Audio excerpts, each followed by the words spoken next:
বৃষ্টিটা একটু কমেছে। Welcome back to my channel. Hi, myself Meenakshi.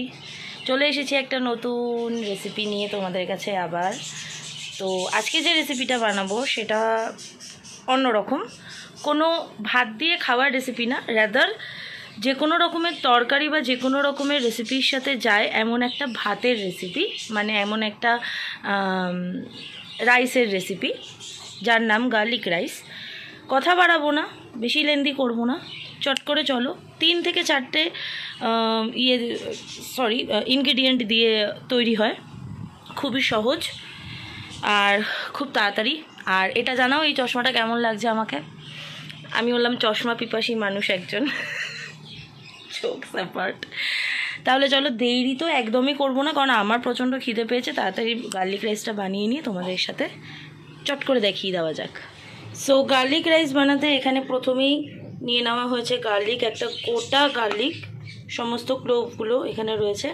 আচ্ছা, একটু গরম জলে আমি ভাপিয়ে নিয়েছি, বিকজ আমার মা যে গন্ধটা হয় রসুনের সেটা অতটা পছন্দ করে না, তো সেই কারণে আমি একটু গরম জলে জাস্ট একটু ভাপিয়ে নিয়েছি জিনিসটা। আচ্ছা, এখানে আছে ধনেপাতা কুচি, এখানে পাতিলেবু, এখানে কাঁচা লঙ্কা চপ করে রাখা, আর এখানে রাইস। আমি এই রাইসের পারপাসে কোনো রকমের মিনিকেট, বাঁশকাঠি, জিরাকাঠি, যে কাঠিই হোক না কেন ওইসব কিচ্ছু নিইনি। প্লেন আমার ঘরে যে ভাত হয়েছে সেই ভাতটাই নিয়েছি। তোমরা যদি স্পেশালভাবে বানাতে চাও তখন তোমরা যে কোনো ওরকম দামি চালের রাইস দিয়ে করতে পারো। আমি ঘরোয়া রাইস দিয়ে করেছি, বিকজ আমাদের ঘরোয়া পরিবারের মানুষজনরা মিলে খাবো তাই জন্য। আর ইউটিউবে দেখাবো বলে সেই পারপাসে বিশাল দামি কিছু দেখাতে হবে এমন ওটা আমি মনে করি না। তাই তাহলে চলো, আর যে কথাটা বললাম ইউটিউবে দেখাতে হবে বলে যে দামি কিছু দেখাতে হবে সেটা আমি মনে করি না। কথাটাকে কেউ ভুলভাবে নিও না। অ্যাকচুয়ালি আমি যেটা মনে করি যে সোভারনেসটা থাকাটা বেটার, রাদার বিশাল বড় সড়ো ব্যাপার, আর নিজের ক্ষমতা অনুযায়ী চলাটাই বেটার। তো আমার ক্ষমতায় যেটা কুলিয়েছে আমি সেটাই করেছি, তো এটাই আমার ব্যক্ত করার ছিল, করে দিলাম। এইবারে আমি এখন রাইসটা বানাবো, কিন্তু তার আগে আমি একটা কীর্তি করে বসেছি, যেটা যে রাইসটা তো হবে ঘিতে। অ্যান্ড কালকে যে প্রিপারেশনটা বানিয়েছিলাম আমি, সেখানে আমি ঘি দিয়েছিলাম তোমরা জানোই, আর সেই ঘিটা আমি ফ্রিজে রেখেছিলাম। দ্যাট ইজ ওয়াই এটা জমে ক্ষীর হয়ে গেছে। তো এটা গলার অপেক্ষায় আসছি খুব শীঘ্র, আমাকে 2 মিনিট দাও।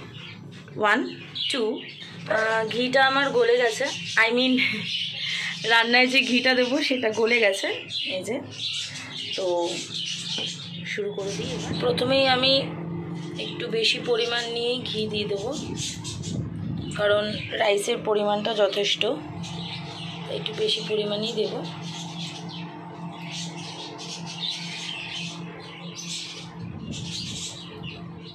গরম হয়ে গেছে, এবার দিয়ে দেবো রসুনগুলো। যেহেতু সেদ্ধ করা না তাই আর চপ করিনি, তোমরা যারা দেবে তারা একটু চপ করে নেবে, ঠিক আছে? কারণ সেদ্ধ করা আছে, এটা ভাজা হলে অটোমেটিক্যালি ভীষণ নরম হয়ে যাবে, গলে যাবে, তো সেই জন্য আমি আর চপ করিনি।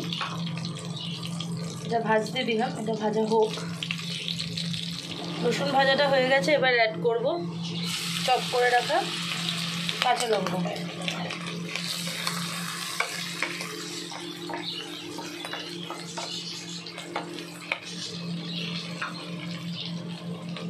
ভাজা হোক, এর মধ্যে মিশাবো হালকার ওপর, মানে বেশি পরিমাণে না, অল্প পরিমাণে চিনি আর লবণ।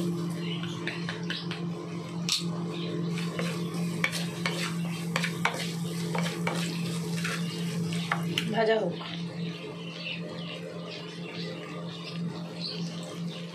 আচ্ছা, কাঁচা লঙ্কা রসুন ভালো মতন ভাজা হয়ে গেছে, এবার অ্যাড করে দেওয়ার পালা রাইসে। একবারে আমি ওইভাবে ঢালছি না, যদি আশেপাশে পড়ে যায় সেই জন্য অল্প অল্প করে ঢালছি, কারণ তোমরা জানোই আমি এক হাতে মোবাইল আর এক হাতে কাজ করি, তো সেই কারণে আমি সাহসটা পাচ্ছি না, কিন্তু আবার মনে হলো যে একটু সাহস করেই দেখি, অ্যান্ড আমি সাকসেস হলাম। বাবা, ভেরি গুড। ভালো করে একটু যা যা আছে দিয়ে দিই। খুবই সহজ কিন্তু এই জিনিসটা রান্না করা, এমন কিচ্ছু হাতে ঘোরা ব্যাপার নয়, খুবই সহজ। এবার ভালো করে জিনিসটাকে মিশাতে হবে।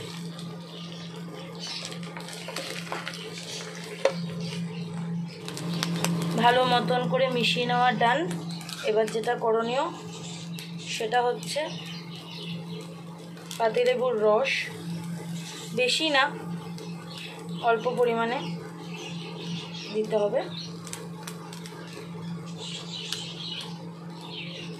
এই জায়গায় তোমরা এডিবল অ্যাপেল সাইডার ভিনিগারও দিতে পারো। মানে আমি যেখান থেকে দেখে রান্নাটা শিখেছি সেখানে দেখেছি অ্যাপেল সাইডার ভিনিগার দিতে, এডিবল মানে যেটা খাওয়া যায় সেটা, যেটাতে হেলথের কোনো ইস্যুস হয় না। আচ্ছা, লেবু দিয়ে দেওয়ার পর দিয়ে দিচ্ছি ধনেপাতা কুচি। রান্না কিন্তু আমার ডান, শুধু এগুলো মিশানোর পালা অ্যান্ড সার্ভের পালা।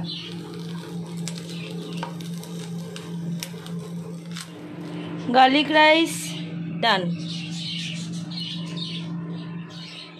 আশা করছি ভালোই হয়েছে টেস্টে, কারণ স্মেল সো গুড। তো তোমাদের কেমন লাগলো সেটা জানাও। রেসিপি ডান, গার্লিক রাইস ডান। তোমাদের কেমন লাগলো আমাকে জানাও কমেন্টে। তোমাদের যদি মনে হয় যে এভাবে নয় আরও অন্যভাবে, যেটা আমি সমস্ত রেসিপির ক্ষেত্রেই বলি যে আমার পদ্ধতি একরকম, তোমাদের পদ্ধতি একরকম হতে পারে।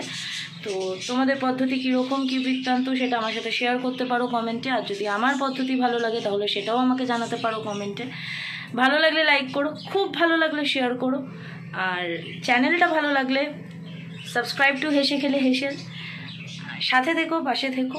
আমার যত গুরুজন সম্মানীয় ব্যক্তি আছে তাদের প্রত্যেককে যথেষ্ট সম্মান, আর আমার যারা বন্ধু বান্ধব ডিয়ারেস্ট অ্যান্ড নিয়ারেস্ট তাদের প্রত্যেককে মোয়া মোয়া মোয়া।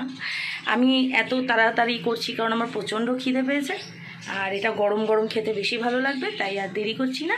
সকলকে টাটা জানিয়ে